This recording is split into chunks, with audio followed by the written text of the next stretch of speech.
Assalamualaikum warahmatullahi wabarakatuh. Bertemu kembali dengan saya Sri Winarsi. Bagaimana kabar sobat pelajar semua? Semoga semua dalam kondisi sehat dan siap beraktivitas serta belajar bersama kami hari ini ya. Nah, dalam video kali ini kita akan membahas mengenai rata-rata hitung atau min ya.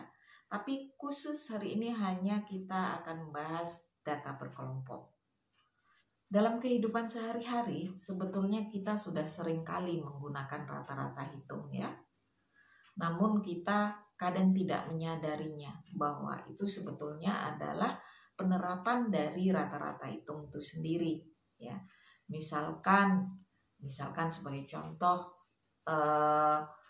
kita punya satu kelompok tertentu ya, punya kelompok beranggotakan 25 orang atau 30 orang, kita harus membentuk grup kecil yang berisikan 5 atau 6. Nah, proses perhitungannya itu juga menggunakan rata-rata hitung sebetulnya ya. Jadi, pastikan teman-teman memahami benar bagaimana sih caranya menentukan rata-rata hitungnya ya. Nah, kita langsung saja. Bagaimana sobat pelajar semua, sudah siap untuk belajar? Yuk, segera kita mulai.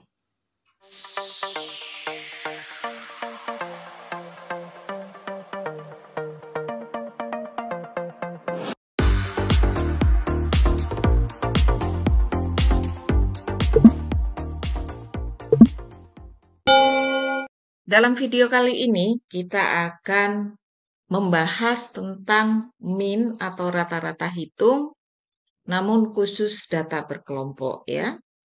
Untuk data tunggal, sobat pelajar semua bisa mempelajari dari video lainnya nanti ya. Nah, untuk min atau rata-rata hitung data berkelompok ini bisa dicari dengan menggunakan dua rumusan ya. Yang pertama dengan menentukan titik tengah atau XI, sehingga nanti rata-rata hitung sementara dirumuskan sebagai FI XI per sigma F, di mana I-nya dari 1 sampai K ya. Atau juga bisa dengan menentukan rata-rata hitung sementaranya. Sehingga nanti ada yang namanya unsur D dikalikan dengan frekuensi per sigma F juga. Nanti bagaimana mencari D kita akan menjelaskan lebih lanjut ya. Langsung saja mari kita lihat cara perhitungannya, baik itu cara 1 ataupun cara 2 dengan contoh soal berikut. Tentukan min dari data ini ya. Ada 5 kelas interval, 30 sampai 34 dengan frekuensi 9, 35 sampai 39 dengan frekuensi 11, 40 sampai 44 dengan frekuensi 10, 45 sampai 49 dengan frekuensi 11, 50 sampai 54 dengan frekuensi 9. Total frekuensi atau jumlah datanya semuanya ada 50 ya. Sigma, notasi sigma ini menyatakan jumlah. Perhatikan caranya untuk rumus nomor 1 atau cara 1 dulu ya. Tadi sudah sampaikan bahwa untuk cara 1 ini kita perlu nilai tengah atau XI ya. XI ini. Nah, bagaimana cara mencari XI-nya? Yaitu dengan cara kelas interval ini ada batas bawah, ada batas atas. Itu kita jumlahkan bagi 2. Jadi 30 ditambah 34 dibagi 2 hasilnya 32. 35 tambah 39 bagi 2 hasilnya 37.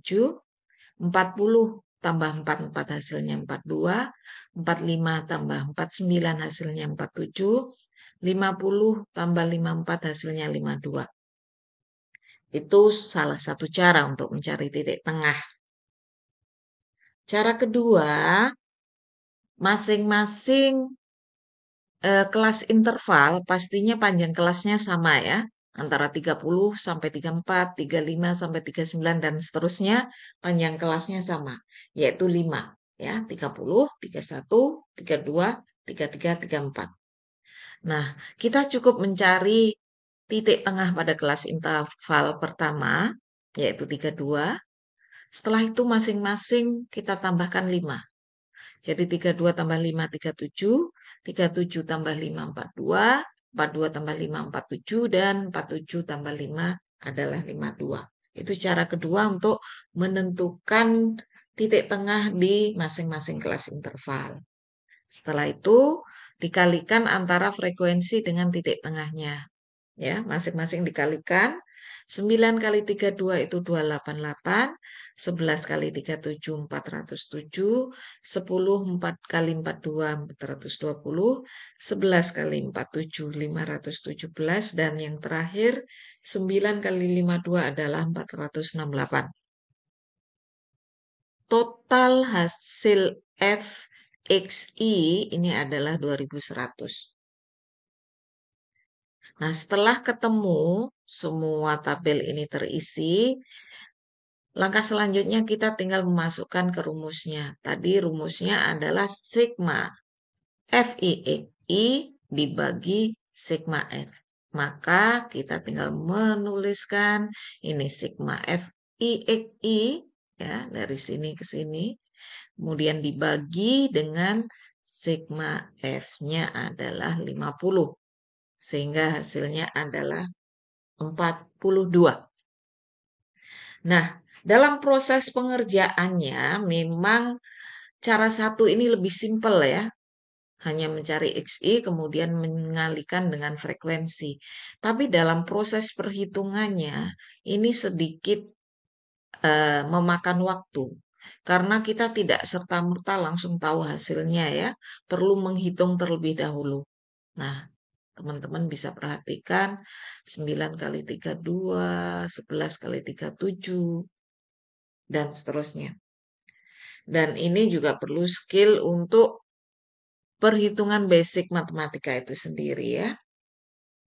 Nah, jika teman-teman ingin tahu trik-trik menghitung, karena di sini kebetulan ada angka 11, trik perkalian dengan 11 juga pernah kita upload videonya. Nah, untuk itu teman-teman bisa melihat di video-video uploadan sebelumnya terkait perkalian dengan 11. Karena perkalian dengan 11 itu sebetulnya gampang sekali. Kita cukup melihat saja langsung tahu jawabannya. Namun kita tidak akan membahas dalam video ini ya. Jadi teman-teman bisa balik, scrolling, membuka-buka kembali uploadan video sebelumnya. Nah, untuk cara satu, cara pengerjaannya seperti ini. Sekarang kita lanjutkan dengan cara kedua, yaitu dengan cara menentukan rata-rata hitung sementara. Nah, rata-rata hitung sementara itu bisa kita pilih salah satu dari titik tengah ini. Boleh dipilih yang mana saja, hasilnya akan tetap sama ya. Misalkan kali ini kita akan pilih rata-rata hitung sementaranya adalah 37 ya, 37 di situ. Nah, D adalah XI min XS. Jadi semua titik tengah ini kita kurangkan dengan rata-rata hitung sementara. Jadi 32 dikurangi 37 adalah min 5, 37 dikurangi 37, 0, 42 dikurangi 37 adalah 5, 47 dikurangi 37, 10, dan yang terakhir 52 dikurangi 37 adalah 15. Itulah caranya mencari elemen D. Baru setelah ketemu D-nya, kita kalikan masing-masing dengan frekuensi. Sobat pelajar bisa bedakan perkalian cara kedua dengan cara pertama. Di sini cukup simpel ya perkaliannya. 9 kali min 5 adalah min 45. 11 kali 0 adalah 0. 10 kali 5, 50. 11 kali 10 adalah 110. Dan yang terakhir 9 kali 15 adalah 135. Ini adalah jenis perkalian yang menurut saya cukup simpel dan pastinya sobat pelajar semua setuju ya, dibanding dengan cara satu, untuk proses perhitungan perkaliannya ini lebih mudah. Setelah itu kita hitung sigma FD. Jadi kita jumlahkan. Cara menjumlahkan karena ini ada negatif. Lagi-lagi ternyata operasi basic matematika itu sangat perlu ya dalam berbagai pokok bahasan di matematikanya. Maka teman-teman wajib memahami mengenai operasi basic itu sendiri. Dan kita juga sudah upload video sebelumnya mengenai operasi basic matematika 1 dan operasi basic matematika 2, di mana yang satu itu mengenai penjumlahan pengurangan, yang kedua adalah operasi kali bagi. Nah, setelah ketemu semua elemen yang diperlukan, baik itu X, Y, D, ataupun FD, kita bisa mulai proses perhitungan untuk rata-rata hitung itu sendiri ya. Nah, rata-rata hitung bisa kita rumuskan sebagai rata-rata hitung sementara, yaitu 37, ditambah sigma FD per sigma F. Jadi hasilnya adalah 37 ditambah 5 sama dengan 42. Jadi cukup simpel ya.